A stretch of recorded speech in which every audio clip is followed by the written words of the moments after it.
నమస్తే vision news కు స్వాగతం. ఈనాటి వార్తలు. సార్వత్రిక ఎన్నికల పోలింగ్ పూర్తయిన నేపథ్యంలో జూన్ 4వ తేదీన జరగనున్న కౌంటింగ్ ప్రక్రియ నిర్వహణకు అవసరమైన సిబ్బందిని కేటాయిస్తూ జిల్లా ఎన్నికల అధికారి కలెక్టర్ సుమిత్ కుమార్ నిర్ణయం తీసుకున్నారు. ఈ మేరకు కలెక్టరేట్ జిల్లా కలెక్టర్ ఛాంబర్లో జిల్లా జాయింట్ కలెక్టర్ సివి ప్రవీణాదిత్య, జిల్లా రెవెన్యూ అధికారి జె ఉదయ భాస్కర్ రావు, ఎన్ఎస్సి అధికారులతో కలిసి శుక్రవారం తొలి విడత ర్యాండమైజేషన్ ప్రక్రియను పూర్తి చేశారు.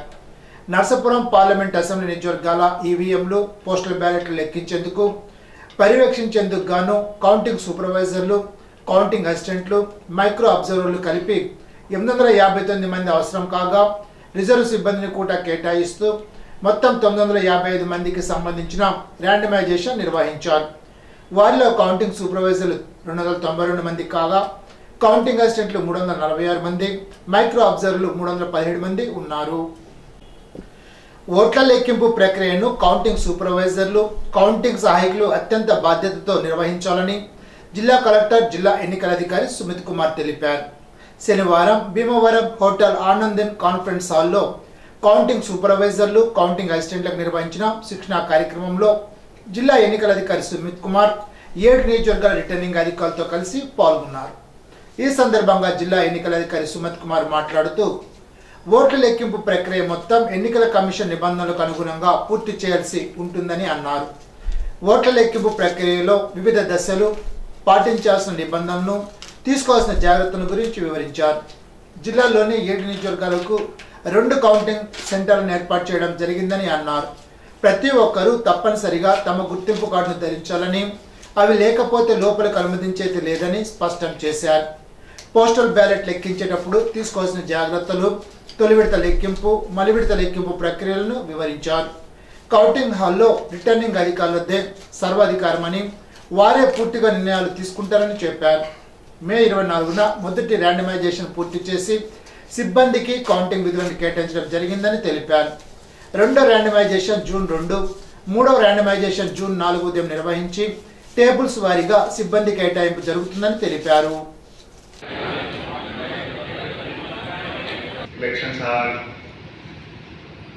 fought between two groups very intensely, and even a small mistake if we do, we point out those mistakes.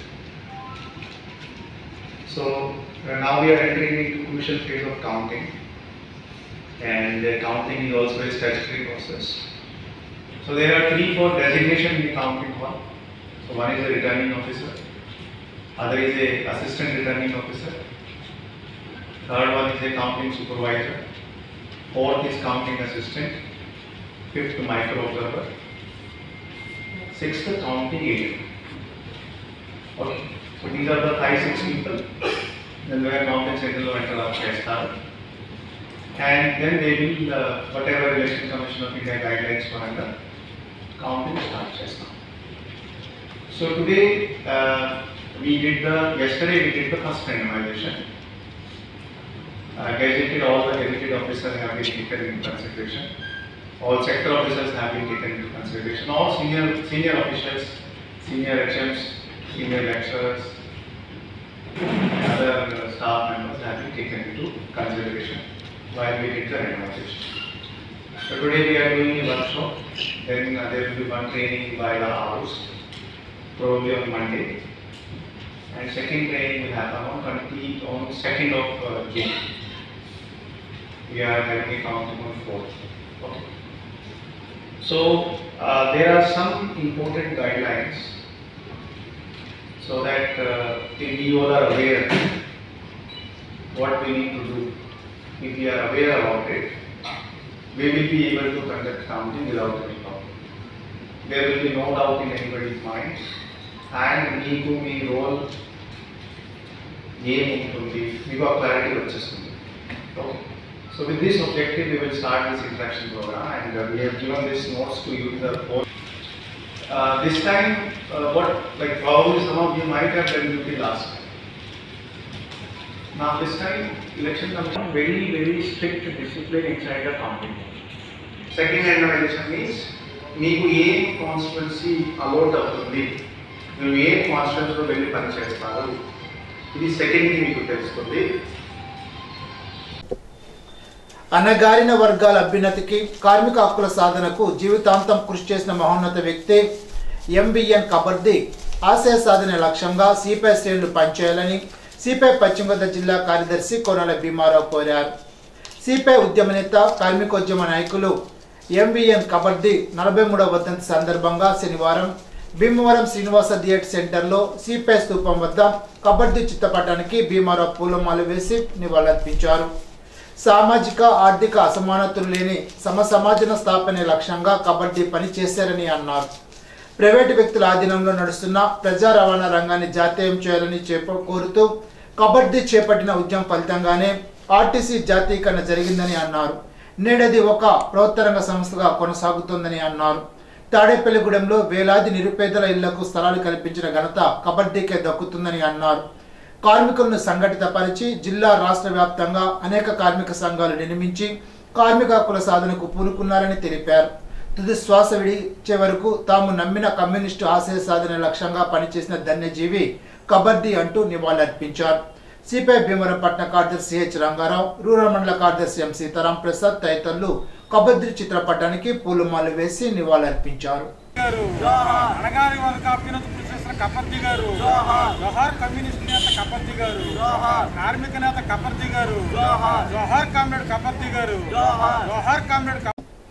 Attili మండల పరిషత్ సర్వసభ సమావేశం ఈ నెల 28న ఉదయం 10 గంటలకు ఎంపీపీ సుంక నాగేశ్వర అధ్యక్షత జరుగుతుందని ఎంపీడీఓ తెలిపారు. మండలంలోని ఎంపీటీసీలు, సర్పంచులు, అధికారులు తప్పనిసరిగా పాల్గొనాలని కోరారు.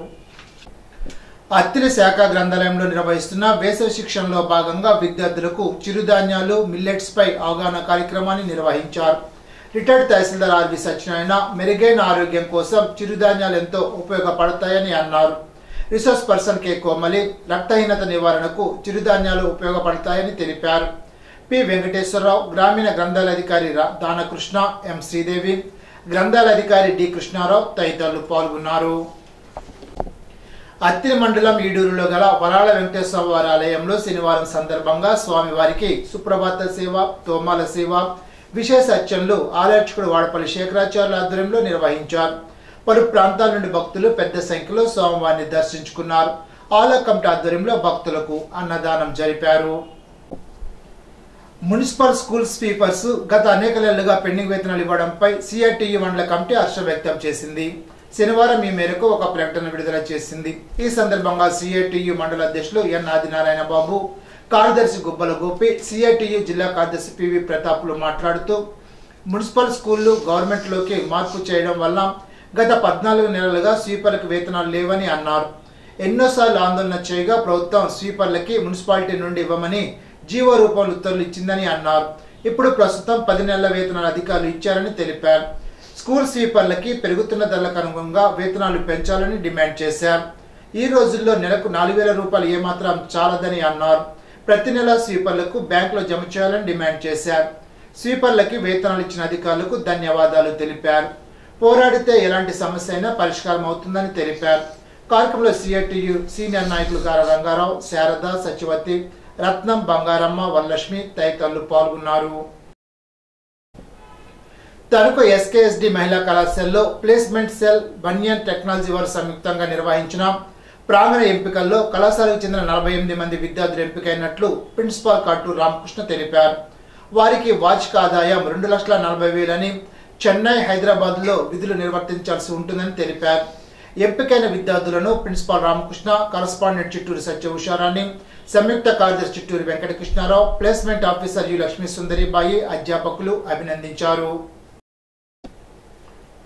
తణుకు కొండాలమ్మ గుడి రోడ్లో ఉన్న స్లమ్ ఏరియాలో ఇంటర్నేషనల్ మిస్సింగ్ చిల్డ్రన్ డే సందర్భంగా 4వ అదనపు జడ్జి డి సత్యవతి ఆదేశాల మేరకు తణుకు ప్యానెల్ న్యాయవాదులు స్లమ్ ఏరియా కాలనీవాసులకు, తల్లిదండ్రులకు పిల్లల పట్ల శ్రద్ధ కలిగి పెంచాలని తెలిపారు. తల్లిదండ్రుల్లో ఐక్యత లేకపోవడం వల్ల పిల్లలు ఇంటి నుండి వెళ్ళిపోతున్నారని తెలిపారు. కొన్ని కుటుంబాల్లో ఆర్థికపరమైన కారణాల వల్ల పిల్లలు ఇంటి నుండి వెళ్ళిపోతున్నారని చెప్పారు. కొంతమంది చెడు స్నేహాల వల్ల ఇల్లు విడిచి వెళ్లి జీవితాలు పాడు చేసుకుంటున్నారని తెలిపారు.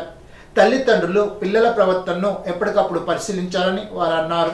కొంతమంది ముఠాలుగా ఏర్పడి పిల్లలను అపహరించి కుంటివారిగా, గుడ్డివారిగా చేసి భిక్షాటన చేస్తారని, అలాంటి వారి పట్ల జాగ్రత్తగా ఉండి పిల్లల్ని రక్షించుకోవాలని, ఎవరైనా పిల్లలు రైల్వే స్టేషన్లో బస్టాండుల్లో ఎదురుపడితే వెంటనే 1098 చైల్డ్ లైన్ కానీ 100 పోలీసులకు కానీ తెలియచేయాలని కోరారు. గుర్తించిన పిల్లలను చిల్డ్రన్ హోమ్లకు తరలించి తదుపరి తల్లిదండ్రులకు అప్పగించడం జరుగుతుందని తెలిపారు. పిల్లలను పనిలో పెట్టుకోవడం, పనులు చేయించుకోవడం నేరమని, అలాంటి వారికి జరిమానా, జైలు శిక్ష ఉంటుందని తెలిపారు.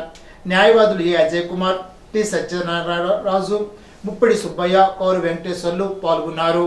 ఈరోజు మండల న్యాయ సేవా సమితి తణుకువారి ఆధ్వర్యంలో ఇంటర్నేషనల్ మిస్సింగ్ చిల్డ్రన్స్ డే జరపడం జరుగుతుంది. ఇక్కడికి ఈ సందర్భంగా చూడండి పిల్లలు, ఇవాళ మీరు ఇక్కడికి వచ్చారు కదా అమ్మ, మీరు కూడా ఒకసారి శ్రద్ధగా ఆలకించండి. మే నెల 25 ప్రతి సంవత్సరం కూడా ఇంటర్నేషనల్ మిస్సింగ్ చిల్డ్రన్స్ డే అని జరుపుతున్నారు. ఈ ఇంటర్నేషనల్ మిస్సింగ్ చిల్డ్రన్స్ డే జరపడానికి కారణం, మొట్టమొదటిసారిగా 1979లో అమెరికాలో ఒక పిల్లవాడు తప్పిపోవడం జరిగింది. ఆ తప్పిపోయిన సంఘటన పురస్కరించుకుని చాలా పెద్ద గొడవలు జరగటం, తర్వాత అమెరికా అధ్యక్షుడైనటువంటి రోనాల్డ్ రేగన్ 1983లో మొట్టమొదటిసారిగా ఈ ఇంటర్నేషనల్ మిస్సింగ్ చిల్డ్రన్స్ డేని చెప్పడం జరిగింది. తర్వాత ఆ అంశం అంచెలంచెలుగా ఎదిగి 2001వ సంవత్సరంలో ప్రతి దేశం కూడా పాల్గొని ఈ తప్పిపోయిన లేదంటే ఎవరైనా అపహరించిన పిల్లల గురించి ఇంటర్నేషనల్ మిస్సింగ్ చిల్డ్రన్స్ డేగా జరుపుకోవడం జరుగుతుంది. ఎవరైనా పిల్లలు, ఈ వయసు పిల్లలు కానీ, కొద్ది పెద్ద పిల్లలు కానీ, ఎవరైనా పసిపిల్లలు కానీ, ఎవరైనా మనకి తప్పిపోయినట్టుగా కానీ, ఒక పిల్లవాడికి ఇంకో పిల్లవాడు ఇలా తప్పిపోయి కనపడడం కానీ జరిగితే మీరు 1098 అనే నంబర్కి డయల్ చేసి సంబంధిత విషయాన్ని సంబంధిత అధికారులకు తెలియజేస్తే వారు తక్షణం దాని మీద చర్య తీసుకునే అవకాశం ఉంటుంది.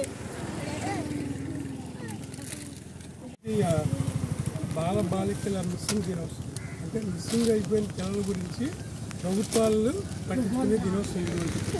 ఈరోజు ఏంటంటే ప్రపంచంలో ఉన్నటువంటి మిస్సింగ్ అయినటువంటి బాలికలు ఎవరైతే ఉన్నారో వాళ్ళందరి గురించి ప్రభుత్వాలు తగిన ప్రణాళికలు రూపొందించి వాళ్ళకి న్యాయం చేయడానికి అని చెప్పి ఏర్పాటు చేసిన రోజు. అందుచేత మీరందరూ కూడా పిల్లల్ని జాగ్రత్తగా చూసుకుంటూ తప్పిపోకుండా, ఎక్కడికి మిస్ అవ్వకుండా జాగ్రత్తగా కాపాడుకోండి. ఈ పిల్లలే మన రేపొద్దున్న భవిష్యత్తులో వాళ్ళే కాబోయే నాయకులు. అందుచేత ఈ పిల్లలను మనం బాగా చూసుకోవాలి. ఈ సందర్భంగా మీకు చెప్పేది ఒకటే, ఈ పిల్లలు రోడ్డు మీద రాకుండా జాగ్రత్తగా మీరు మీ ఇంట్లో పెట్టుకుని జాగ్రత్తగా వీళ్ళు అన్నింటి తప్పుకోకుండా చూసుకోండి. తద్వారా ఏంటంటే మనం ప్రభుత్వం ప్రణాళికలు ఏవైతే పెడతాయో అవన్నీ కూడా మీరు మీకు అందరి పక్షంలో న్యాయ సేవా సంస్థ ఉంటుంది కోర్టు, వాళ్ళకి మాకు తెలియపరిస్తే మీకు ఏ రకమైన న్యాయం కావాలన్నా మేము చేస్తాం. ఇప్పుడు ఒక చిన్న బ్రేక్.